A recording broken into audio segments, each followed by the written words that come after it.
దేవతలు అమృతం కోసం, అసురులు అపార శక్తి కోసం క్షీరసాగరాన్ని మథనం చేశారు.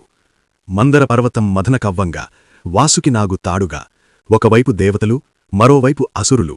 ఆ మథనానికి ఆధారంగా విష్ణువు కూర్మ అవతారంలో నిలిచాడు. ముందుగా బయటకు వచ్చినవి కామధేనువు, ఉచ్ఛైస్రవసు, ఐరావతం, కౌస్తుభమణి, మహాలక్ష్మీదేవి. లోకమంతా ఆనందంతో ఉప్పొంగిపోయింది. కాని తరువాతే వచ్చింది నిజమైన భయం. క్షీరసాగరం నుంచి భయంకరమైన హాలాహల విషం బయటకు వచ్చింది. ఆ విషం అగ్నిలా మండుతూ 3 లోకాలను నాశనం చేయబోతోంది. దేవతలు వణికిపోయారు, అసురులు పారిపోయారు, ఎవరూ ఆ విషాన్ని ఆపలేకపోయారు. అప్పుడు అక్కడికి వచ్చాడు లోకనాథుడు, మహాదేవుడు, మన పరమశివుడు. ఆ భయంకర విషాన్ని చేతిలోకి తీసుకొని ఏమాత్రం ఆలోచించకుండా మింగేశాడు. ఆ క్షణంలో పార్వతీదేవి భయంతో శివుడి గొంతును గట్టిగా పట్టుకుంది. ఆ విషాన్ని కడుపులోకి వెళ్లనివ్వలేదు.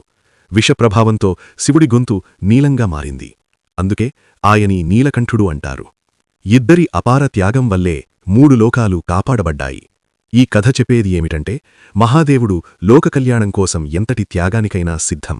అందుకే ఆయన భోలా శంకరుడు. మనం కూడా ఇతరుల కోసం త్యాగం చేయడం నేర్చుకోవాలి. మన పురాణాలు కేవలం కథలు కావు, అవి జీవితానికి మార్గదర్శకాలు. హరహర మహాదేవ్. కథ నచ్చితే లైక్ చేయండి, షేర్ చేయండి, సబ్స్క్రైబ్ చేయండి.